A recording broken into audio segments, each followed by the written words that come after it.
आने वाले टाइम में गवर्नमेंट डायरेक्ट सेलिंग मेथड को फोकस करेगी। आपको पता है गवर्नमेंट अगर एड में डालने लग जाए कि आपको कोई रोजगार चाहिए तो आप डायरेक्ट सेलिंग मेथड पे विचार करें, ऑटोमेटिक माता पिता कहने लगेंगे बेटा कहाँ भटक रहा है, तू इंटरव्यू देता हुआ देखना, कोई अच्छी कंपनी तलाश कर ले जितनी चल रही है तो सोई जिनको गवर्नमेंट हाईलाइट करेगी और उसमें भी कहेगी उच्च क्वालिटीज में है। लोग बहुत आएंगे 25 के बाद, भीड़ बढ़ेगी, ये भीड़। आप चाहते हो आपके ग्रुप में आए तो एक ही ऑप्शन है, 2025 तक आपका ग्रुप बहुत बड़ा होना चाहिए, आपके ग्रुप में लीडर ज्यादा होने चाहिए, आपके ग्रुप में टीमें बड़ी होनी चाहिए, आपके ग्रुप में पैसा ज्यादा बटना चाहिए। तो वो तो लोग उसी की तलाश कर रहे हैं जिसका ग्रुप फास्ट बढ़ेगा। लेकिन आपको एक खुशी की बात बताऊं, पर उसमें क्या होता है कई बार गड़बड़ भी हो जाता है। जब आप किसी की तारीफ करो तो उसको लगता है मैं बहुत अच्छा हूं, अब ज्यादा करने की जरूरत नहीं है ना, थोड़ा सा भूल जाता है। सुनील जी कह रहे हैं ऐसे हो जाता है।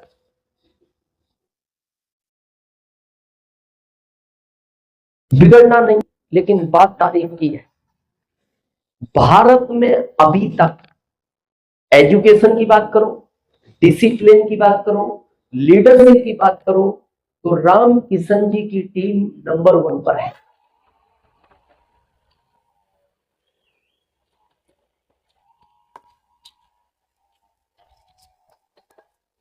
ये गर्व का विषय है। और ये बात पता मैं क्यों कह रहा हूं, मैं भारत घूमता हूं, कहीं ना कहीं उनका जब व्यक्ति आके मेरे से मिलता है वो एक ही बात बोलता है, सर मैं टाइगर टीम से। उसका ड्रेस कोड देखो आप, चाहे वो 3 महीने ज्वाइनिंग हुई है, उसको 4 महीने हुई है, यहाँ तो 2-2 साल तक आदमी ड्रेस कोड में नहीं आता। तो इसका मतलब उसमें पहले दिन से एजुकेशन है, लीडरशिप है, और डायरेक्ट सेलिंग मेथड लीडरशिप पे ही बिजनेस है। आगे बात करेंगे इन चीजों पे भी। तो ये गर्व की बात है, लेकिन ओवर कॉन्फिडेंस नहीं होना चाहिए, क्योंकि ओवर कॉन्फिडेंस में आदमी बिगड़ जाता है। कॉन्फिडेंस तक अच्छा मामला, ये अच्छी बात है। तो अब इस स्पीड को बढ़ाना है। अच्छा, प्रश्न आता है कि 2025 तक ही हमारे पास समय क्यों है? हर चीज का एक पीक टाइम होता है जिसको हम बोलते हैं सीजन, अपनी भाषा में क्या बोलते हैं, सीजन। जैसे सोने चांदी वाले का सीजन, शादियों का टाइम है, उस समय आपको लगता है वो एक दिन के लिए दुकान बंद करता है, क्यों? वो कहता है घर वालों को पूरे साल का अभी कमाना है। तो अभी तक आप जो भी काम कर रहे थे, जैसे भी कर रहे थे, उसको भूल जाओ। ये 2 साल 24 और 25 ये आपका सीजन है।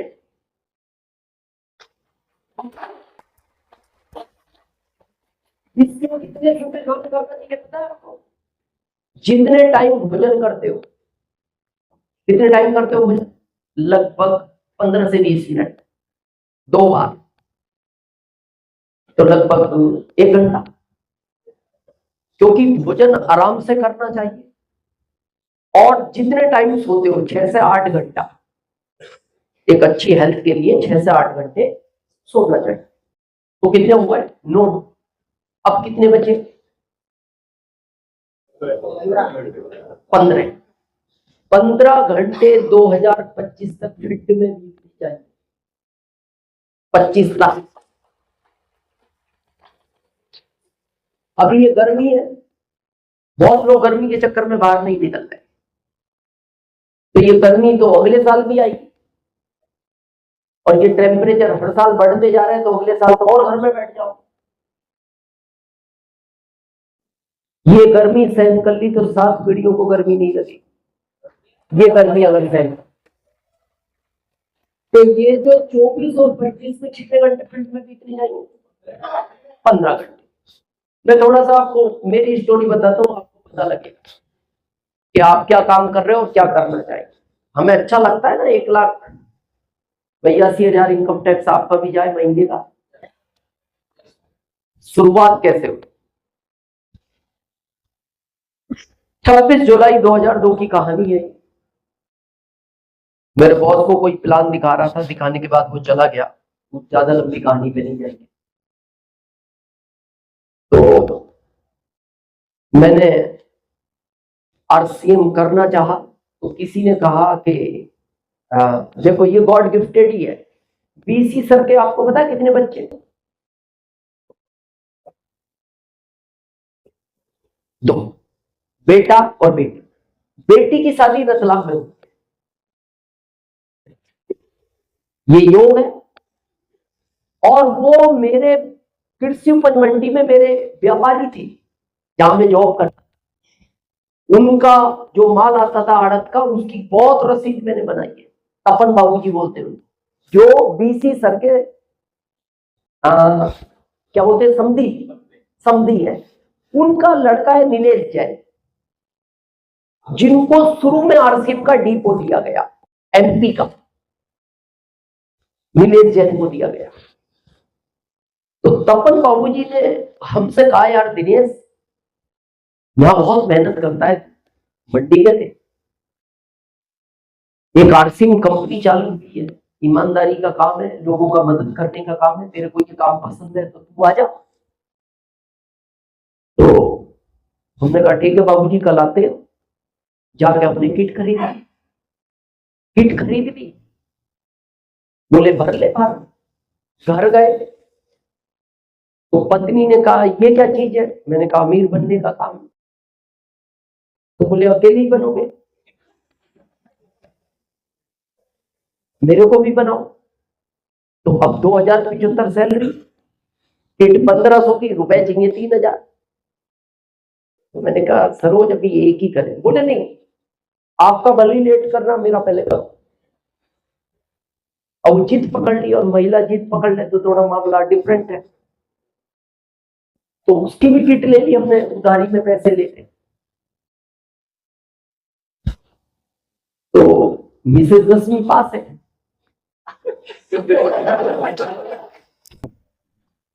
तो पढ़ाई के हिसाब से समझ तो रहती है। तो उसने पता हमें क्या आइडिया दिया, एक काम करो आप, पहले फार्म डालो मेरा,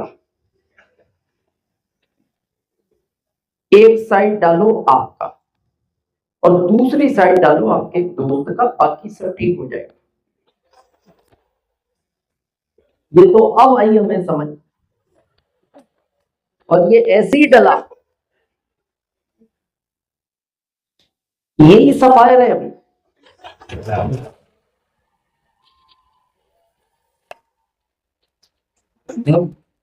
सेवा में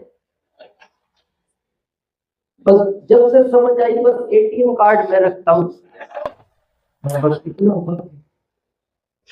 तो अब ये चल पड़ा मामला। तो अब जब ये 2 महीने हो गई, एक 2 की भी हो गई, अब 3 हो गई, इसमें स्पॉन्सर किसका डाल?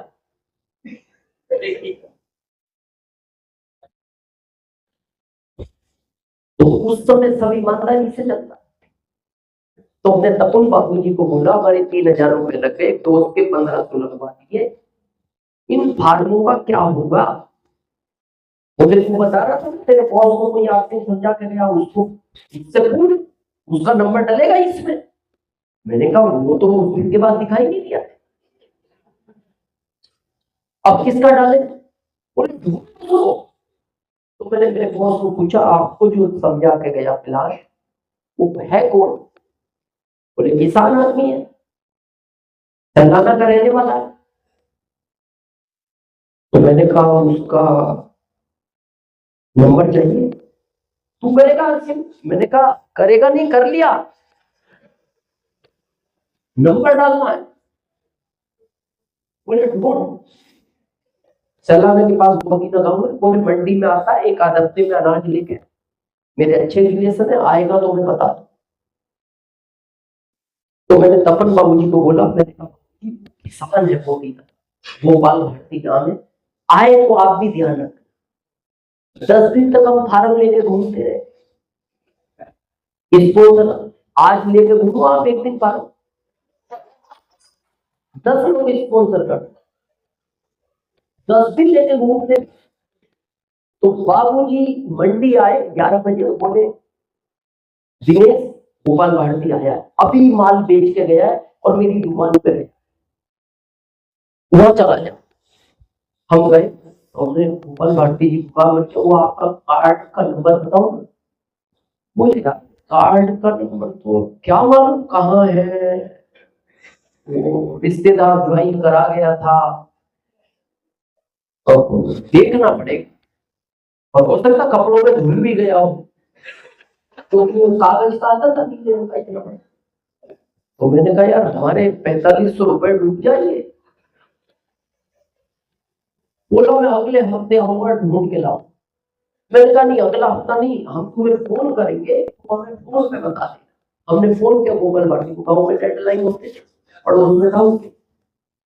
बोलते ढूंढ रहा हूँ 3-4 बार फोन किया, फिर यार मिला तो है, मिल तो गया, पर अंक दिख रहे हैं। मैंने कहा तुम तो अंक बताओ। उन्होंने अंक बताए, हमने फार्म में डाले। उसके बाद ये फार्म हमने कंपनी में दी,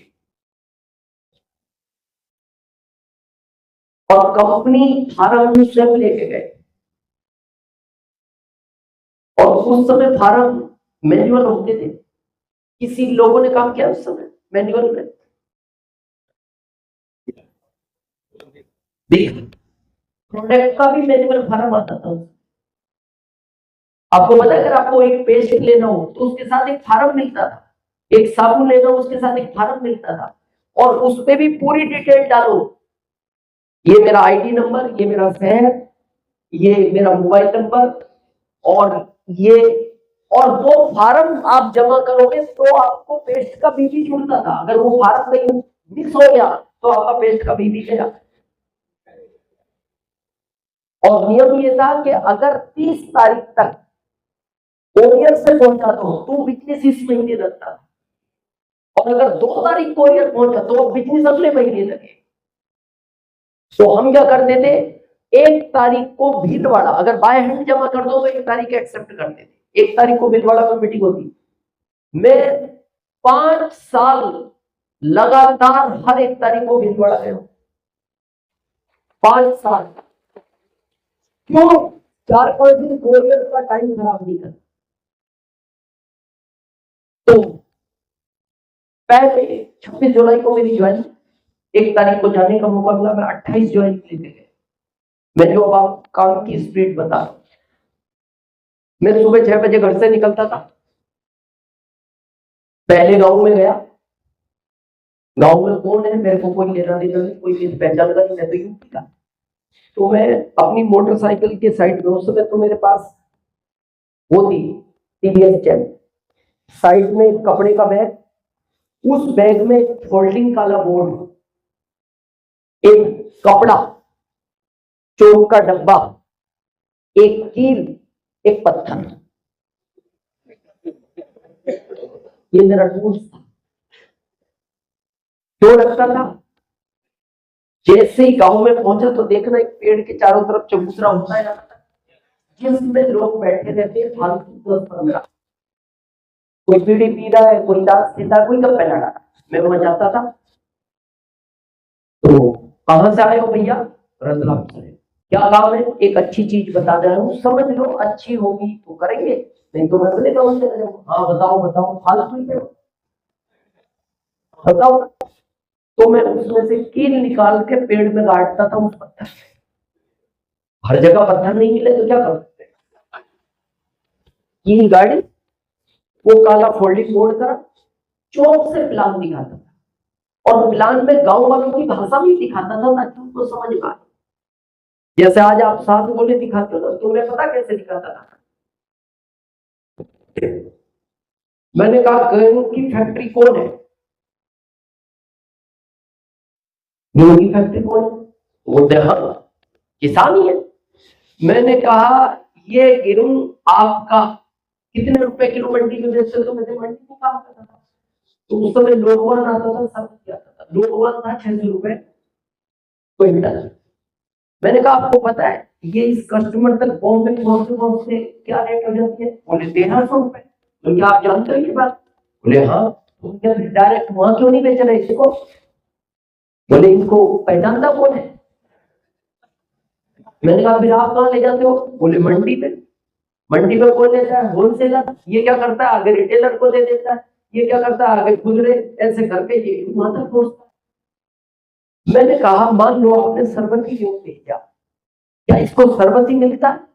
बोले नहीं, बीच में ये लोगवान मिला देते हैं पैसे ज्यादा कमाने के चक्कर में। तो मैंने कहा जब ये खाएगा तो आपकी गेहूं की तारीफ करेगा। बोले ये तो बुराई करेगा, इसको तो नकली मिला। तो मैंने कहा अगली बार गेहूं इसी रेट में बिकेगा। बोले दाम सस्ते हो जाएंगे। तो मैंने कहा एक काम करो, अपन एक ऐसा काम करते हैं, अपन डायरेक्ट इसको गेहूं देंगे और देखना सो में ही देंगे। बोले ले लेगा। मैंने कहा सुनो तो सही, फिर क्या होगा? मैंने कहा ये जो बीच के हैं कितने रुपए बचे? 700। मैंने कहा ये इसी को बांटेंगे। तो ये पहले भी अपने पास नहीं आ रहे। बोले फिर क्या होगा? मैंने कहा अब इसको माल ओरिजिनल मिला। बोले हाँ ओरिजिनल मिला। मैंने कहा अब ये खाएगा तारीफ करेगा बुराई करेगा? बोले तारीफ करेगा। मैंने कहा पर तारीफ के ही पैसे दे रहे हैं, तो अगली बार आपका गेहूं किस रेट में बिकेगा? बोले और महंगा बिकेगा। मैंने कहा यही आरसीएम है, यूज करो। तो गांव वालों को ये भाषा ज्यादा समझ में आती है। तो मैं सुबह 6 बजे घर से निकलता, इस गांव में प्लान लगाया, फिर दूसरे में, तीसरे में, चौथे में, 5वें। एक दिन में कितने? 5। और जब 5वें गांव में रात को 10 बजे मीटिंग खत्म होती थी तो उनको पूछता था रतलाम कहाँ है? वो कहते थे 250 किलोमीटर दूर। कितना? 250। मैं कहता था कोई शॉर्टकट रास्ता? बोले शॉर्टकट में आप अनजान व्यक्ति हो, गाँवों में घूम जाओगे, आप मेन रोड से जाओ। उस समय रोड इतने खराब थे कि 20, 22, 25 की स्पीड पर मोटरसाइकिल इससे ज्यादा नहीं थे, गड्ढे थे, और आगे से ट्रक वाले लाइट मारते थे आंखों में। तो मैं सुबह के 4 बजे घर पहुंचता। कितने बजे? 4 बजे पत्नी उठती थी, मेरे लिए चाय बनाती थी और 2 पराठे बनाती। इनको खा के मैं सोता था और पत्नी को बोलता था तुम मत सोना, क्योंकि मेरे को सुबह 6 बजे फिर जाना है, क्योंकि तुम सोए तो मेरी तो नींद नहीं खुली। क्यों जाओ? तो वो कहती मैं जग के क्या करूं? मैंने कहा कुछ पढ़ लो। उसको पढ़ने का शौक। तो मेरी फेवरेट बुक रही है जीत आपकी सिक्योर, वो उसको पढ़ती थी और जो उसको लाइन अच्छी लगती थी उसमें अंडरलाइन करती थी। और फिर मेरे को सुबह 6 बजे उठाती थी, फिर वही चाय 2 पराठे, बीच में कुछ नहीं खाता था चाय के अलावा। 3 साल तक। कितने साल? 3 साल। घर से ही पराठे खा के निकलता था, घर ही आता। दिन में चाय पीता था, बहुत चाय पीता। तो पत्नी को अंडरलाइन करती थी, बोले ये कहानी अच्छी है, रास्ते में जब चाय पीने रुको तो पढ़ लेना। सुनानी किस जगह ये आप समझना, हाँ किसके बाद सुनानी ये आप समझना, पर कहानी अच्छी है। और मैं पहले गाँव में सिर्फ घेड़ा जी की कहानी ज्यादा सुना, गाँव में बिजनेस। कितने साल? 3 साल। पता है मैं जिंदगी भर काम नहीं करना, मेरा टारगेट ये कोर्स कितने साल तक आ जाता है, और मैंने 5 साल की पूरा। आप कंपनी मेरा इतिहास पूछना, मेरा पहले महीने का जो इनकम था कितना था? 416। कितना? 416 पहले महीने का। दूसरे महीने 738, तीसरे महीने 10,168, 7वें महीने रॉयल्टी 19,197, उसमें 6% रॉयल्टी थी, तो 2% हुई। 15वें महीने 1,52,000 टीटीएस काट के टेक्निकल का पहला चेक, और 2007 अगस्त में 7,80,000 का चेक टीडीएस काट के 60वें महीने। यानी ये कोर्स 5 साल का ही है। कितने दिन में पूरा करोगे आपकी इच्छा है भाई। 10वीं एक ही साल की है ना, हमने 4 साल लिए, ये हमारी बात है तो एक ही साल की। तो ये रॉयल्टी कितने दी? सब हमने तो ले रखी। और उस समय रॉयल्टी निकालना, जैसे मान लो अजीत जी को ज्वाइन करा दिया कपड़े का, अब इनका क्या करें अगले महीने? दोबारा दे लेंगे।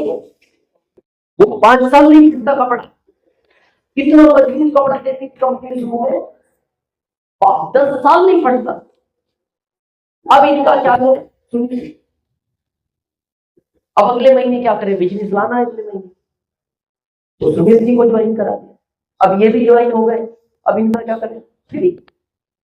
तो नरेंद्र जी को करा दिया, ये भी हो गए, इनको करा दिया। रोज कुआ खोदो, रोज पानी निकालो, अब पूरा गांव ज्वाइन हो गया। फिर जी अब क्या करें? अगला गांव वो भी हो गया फ्री अगले महीने, फिर उसका अगला गांव। शुरू के 1 साल में 100 किलोमीटर के रेडियस में रतलाम के जितने भी गांव थे सबको फ्री, रोज नया। आज आप देखो, आपका एक आदमी डेली और हमारा 5 साल नहीं देखता था, क्योंकि कपड़े काम करता। आपका तो डेली पेस्ट कर रहा है, चाय पी रहा है, हेयर ऑयल यूज कर रहा है, शैम्पू यूज कर रहा है, शेविंग क्रीम यूज कर रहा है, डेली वॉल्यूम देता है, और उसके बाद भी आपका रॉयल्टी नहीं आ रहा। तो कारण पता क्या है? आपको घर कूलर की हवा अच्छी लग रही है, यही कारण है। एक प्रोडक्ट में जब अगर 7वें महीने रॉयल्टी आ सकती है, तो कहता हूं हर महीने रॉयल्टी आनी चाहिए। कितने प्रोडक्ट है आपके पास, पर आप फील्ड में 1 घंटा हो, बाकी घर हो। मेरा फिर आपसे रिक्वेस्ट है, अगर कुछ करना है, ये रेडीमेड लोग चाहिए 5 करोड़, खाने का जितना टाइम है, सोने का जितना टाइम, उसके अलावा घर में दिखने में 25 साल, अगर कुछ बड़ा करना है। देखो रास्ता आगे बहुत टॉपिक है, स्पीड बढ़ाने का ही है।